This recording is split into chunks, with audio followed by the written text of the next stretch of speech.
the Ghost Rider himself, Nicolas Cage, in his first outing from 2007, Ghost Rider. Also starring Eva Mendes and the late Peter Fonda. Of course, you do have Wes Bentley in there, as well as Blackheart. And you also have one of the legendary actors, Sam Elliott, as the caretaker. Let me give you something to drink here and we'll get this fun started. Water, very, very refreshing. So, Ghost Rider. I did not see this one in theater. I passed on it. I am so sorry that I did because I would love to see this thing on the big screen. But unfortunately, I really wasn't too hyped about the film. But after watching it on, DVD and stuff, this is way before Blu-ray, really, really enjoy it. It is one of my favorites. And like I said in the previous video before with the Deadpool versus Ghost Rider is my favorite. He's a badass, motorcycle, kicking ass, taking names, all that kind of great stuff here. So the casting, you got Nicolas Cage. I thought that was a very interesting choice. I believe Nicolas Cage did say one time that he he always wanted to play Ghost Rider. Well, he was able to play him not once but twice. Of course, this film here was better than the second one. Eva Mendes as Roxanne Simpson, the Cuban actress. She is very, very good looking. I really, like her portrayal as Roxanne. I think they couldn't have done a better job. I just love her in the film. Of course, I believe she was in The Fast and the Furious, if I can remember correctly. I know she was in Urban Legends Final Cut. She was in Children of the Corn 5. Field of Screams, or Field of Terror, whatever the subtitle for that one, but Children of the Corn 5 she was from. Back in her early days, when she was acting. The legendary Peter Fonda has been in numerous films. I know Easy Rider was brought up when he had an interview for this film here. Easy Rider was one. I'm trying to think of other films. I haven't really seen much of Peter Fonda's stuff, but I know he was very, very big at the time. His portrayal as Mistopheles, basically, I believe that's Mephisto. I loved it. The only downfall with him and Blackheart, you didn't get to see them in their true form. You only saw like silhouettes of like Mistopheles when he visits young Johnny at the circus when Johnny's doing something or tuning up his motorcycle. And then you get to see a little bit of the true form of Darkseid in the form of Wes Bentley a little bit when it kind of pans out and you can see like the teeth showing a little bit like that. But you do get to see, I think, Darkseid pretty much near the end in the third act when he consumes all the souls from Sam Maganza. I thought that was really, really cool. We are Legion, we are many, or something like that. It's pretty cool. The visual effects, not just this film alone, but the second film for Ghost Rider himself is awesome. If you had to ask me which version of Ghost Rider in both the films do I like the most, it's a tough one because I do like the fact that we get Ghost Rider can walk around in the daytime in the second film. In this one, he can't. He only comes out at night. So it's just, like when you get to the third act, it's like their sunrise. Then the sunrise basically deprives him of his Ghost Rider powers. But I honestly think he looks comic book accurate here in this one, pretty much. The other one, his skull is like charred. It's still a cool effect. I mean, who will ever forget that epic moment with Ghost Rider when the kid is asking, well, how do you pee? And you do see a little bit of it. He's like this, urinating. He's like that. And he's peeing out flames, I thought that was pretty funny. So, the visual effects are great. I mean, I love the visual effects from both films. Do they hold up today? Even though this one was in 2007, I forgot how, what year the Spirit of Vengeance came out. I forgot what year that was, but I know this one here in 2007, the visual effects still hold up. At least to me they do. I know some people might think they don't, but to me they do. it is, you know, it is your personal preference of what you look at in the film, whether you study the film shot by shot by shot by shot. That is, you know, some people do that. I mean, pause frame, and just look at the visual effects around there and to see what they can do. I think the motorcycle that turns into a flaming skeleton is badass. I thought that was really awesome. A real nice touch. A little different from what, you know, Giant Blaze had in the comics back in, I believe it was in the 70s. You don't get the actual comic book act. You don't get the actual identical motorcycle from the Giant Blaze comics of Ghost Rider until you get to the Spirit of Vengeance, because his motorcycle there does not turn into a skull, a big skeleton. But I did get a chance. I was at I believe it was either Indianapolis Comic Con or it was Voice of World. They had a display, and I wish I knew. It's on my Facebook page. Whether that was the actual motorcycle that they used in the film, the skeleton motorcycle for Ghost Rider, you know, but it looked so badass. I wish I could have gotten a picture of me on it, man. But you know, when I get to some of these conventions too, I don't really want to touch something that's actually has been on screen used, if you know what I mean. But I mean, it would have been, you know, it would have been cool to actually me sitting on it, and you know, my buddy's taking a picture of me because I was with two of them. I mean, because they're big into like the whole comic book stuff. I am too, but not, you know, like die hard. I like a whole different variety of things, as you can tell in the background here. So, yeah, I mean, the visual effects is really cool. I love what they did with the, I love what they did with the spirits near the end of the film when Blackheart reads the contract of Sam Maganza. Come to me, and they're all coming out of these different areas, doors, windows, and whatnot, and they're going inside Blackheart, and he becomes this character, what they call Legion. Can you believe that? We are many. And I thought that was really cool how they did that, because you know, Ghost Rider can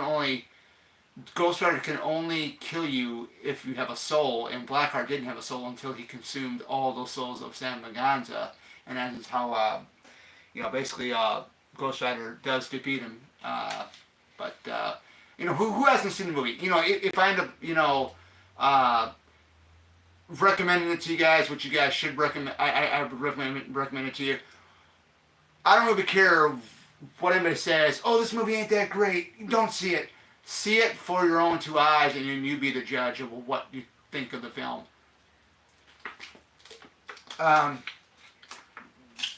Yeah, I mean, even for, I think it's Gressel is the one that can change into rock form. I forgot the one that can go into water.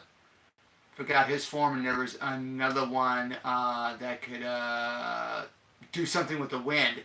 That whole chase scene with Ghost Rider, chasing him up the building, riding up the building like this, chasing after him, was pretty epic. And you hear the cop saying, "I got the suspect on Cherry," or something like that, and the suspect is going up, and the cop on the other end of the radio says, "What?" I said, "He's going up," and he's going up, and it was epic. You know how Ghost Rider, you know, defeated the villains in this film. Then you go ahead and the scene where they're in the prison when Johnny does get arrested and gets thrown in the slammer, and all these guys were wanting to beat the living hell out of him. There was one guy that said, "Well, I paid him, I think it was $5 to watch you splat or something. You think you're a star out there, Blaze? You're not but a monkey in a cage." And I mean, you hear all this stuff, and then they start pouncing. Then they hit one of them hits the kid that tells him to leave him alone. And then all of a sudden, they all start beating on Johnny, and all of a sudden, here comes Ghost Rider, flash like a bright flash, and he's like growling like that, you know, and then you get the studs come to be spikes on the shoulders. Then you get the glove. He gets the gloves from, I think, the one guy in the cell, and I thought that was the coolest thing, because now he's fully complete, man. He's got the gloves and everything. So I do like the one scene there's another scene in this film I do like, and it's when he jumps off the skyscraper and goes like this. He's sitting on his motorcycle like that, and then he grabs something with the chain and he goes down this way, and then he crash lands right into. It's like a crash landing that he does, and you get all this cop stuff surrounding him and stuff like that, and prepare to fire, and they they shoot him, but they can't do nothing. And he does that whole thing with the infernal flame, like that. That was cool. I mean, that's another special effect. I love the part where he's on top of that arch, and he drops into the water, and then he rises up, and he's riding down the water, and then he turns around and he flicks off the cops or the sergeant. I thought that was pretty funny too. Uh, of course, you can't do it in real life because you end up getting arrested if you do it to a cop. The motorcycle, man, like I said, the motorcycle, everything from this movie, the motorcycle, uh, to the special effects and stuff like that is really, really cool. A lot of it, these Marvel characters, a lot of those characters have to use green screen, special effects, CGI effects, and stuff like that. It's amazing how like DC was able to do stuff like with Superman back in the 70s and 80s, and things like that. It's really interesting how they were able to do all that without the CGI end of it, for the most part. But let's talk about Sam Elliott, since I don't got him written down. Let's talk about Sam Elliott. Sam Elliott, he was in quite a few films. He was in he was in the film called Roadhouse that starred the late Patrick Swayze back in '89. He was in Mask with Sharon Eric Stoltz. That was it was a true story, but a very, very sad true story. That also starred Bruce Dern's daughter, Laura Dern. In this movie here, I think they couldn't have gotten anybody better than Sam Elliott to play the caretaker. I just love the fact that, when him and Johnny are riding to Sam Vaganza, he is actually Carter Slade, the caretaker, And you do find out he had one last time to turn as a Ghost Rider, and he waited for a long time to do it this way. And, they're on their way to basically landing Johnny Blaze to where Sam Guns is at, so then with the final showdown, the final battle can take place, stuff like that. It's really great. But Peter Fonda definitely too. Peter Fonda was really good in this film. I really, really loved him. I know he wanted to be in the second one. I don't know what the hell happened. The second film, Spirit of Vengeance, had a lot of problems with that film, and I still like it, but not as much as this one here I'm talking about. Because when you get a star-studded cast like the late Peter Fonda, Sam Elliott, you get, of course, Nicolas Cage, and you get Eva Mendes in there. I mean, that's a star-studded cast for a film like this. And, of course, Sam Elliott was also, I think, General Ross in the Eric Bana Hulk film. I thought he was pretty good in that, too, man. But he can play. He played a badass in that. It's one of those things. Sam Elliott's pretty much like the soft-spoken. He's got that ruffled voice, It's some really good stuff.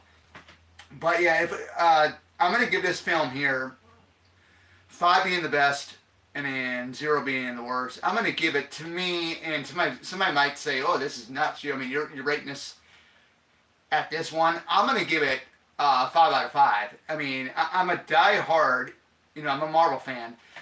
I'm a die-hard Ghost Rider fan. I've not read all the comics. I haven't really read any of the comics, to be honest with you. But, with this film here, when you go ahead and take a character like Ghost Rider from a comic book, which comic book you're reading from panel to panel, and putting this character in motion on film and seeing the flaming skull and stuff like that and the special powers that he has in motion, that is epic. That is what makes, movies like this, especially with the CGI, the computer stuff, all the stuff that goes into all these types of movies to make this character good, and he's not just the only character that looks good on film versus in the comic books, because, like I said, the comic books, you're reading from panel to panel, so you're not really getting to see it all in action until you get to an actual live action version of the film, which, this is, and It's amazing. It's amazing, especially the pendant stare when he takes on that one guy. And oh yeah, Rebel Wilson. This before Rebel Wilson got kind of big in the acting game. This was actually, I think, one of her first films, and she was basically an unknown at this point.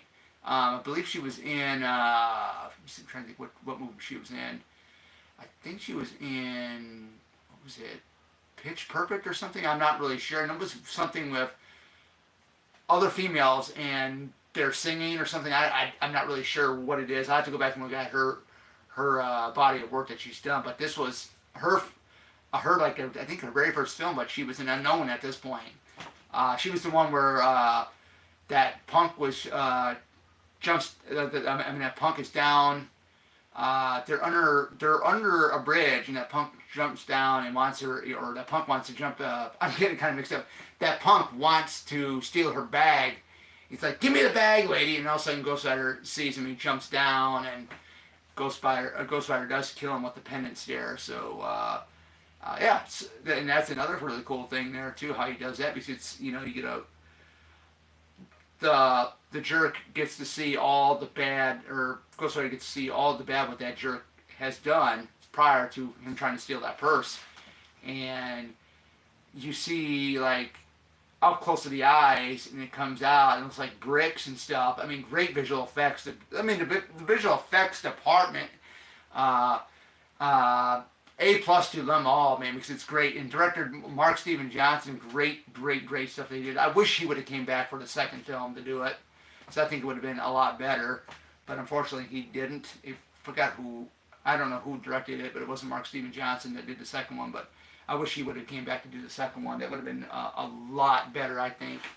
Of course, you do get Idris Elba in the second one. That's a huge plus. I mean, he's a big name, man. Heimdall from the Thor films, and a whole bunch of other stuff that he has done. And great actor, guys. But yeah, I mean, they're talking about bringing Ghost Rider into the MCU. Now, when you're talking about bringing Ghost Rider into the MCU, what would I like to see? I'd like to see a true Blackheart.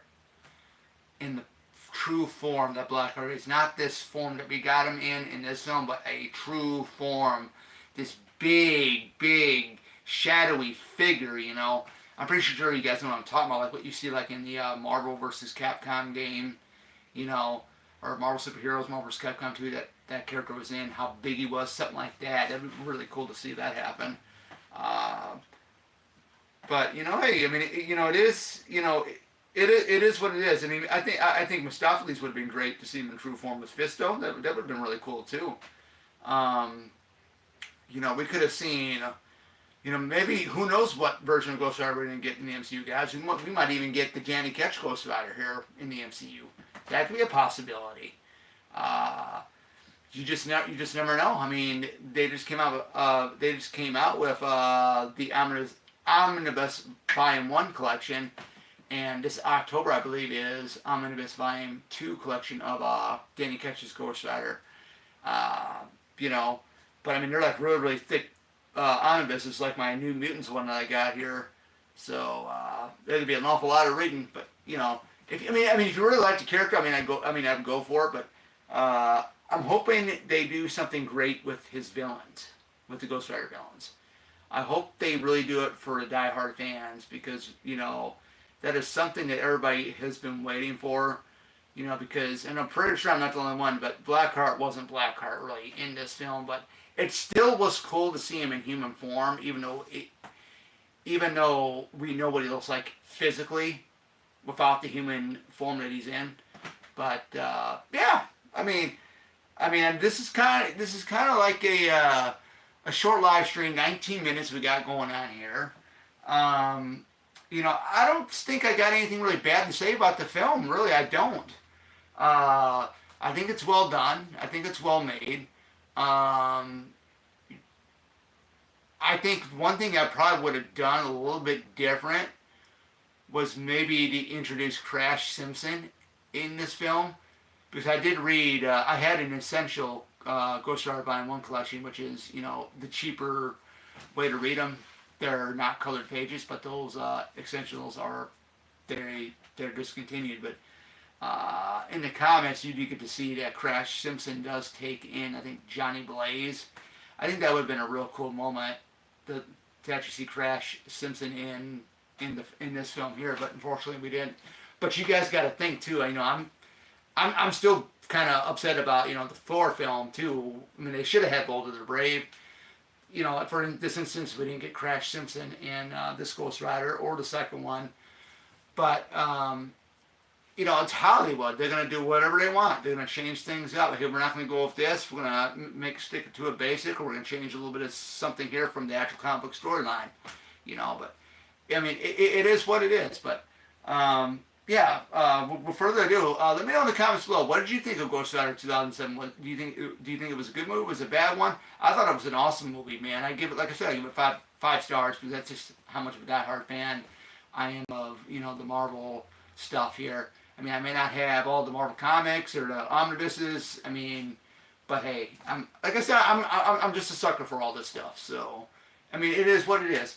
But yeah, this is it. This is Oracle out. I'll see you guys back here in the next one. Take care and have a great Saturday night, guys. Bye bye.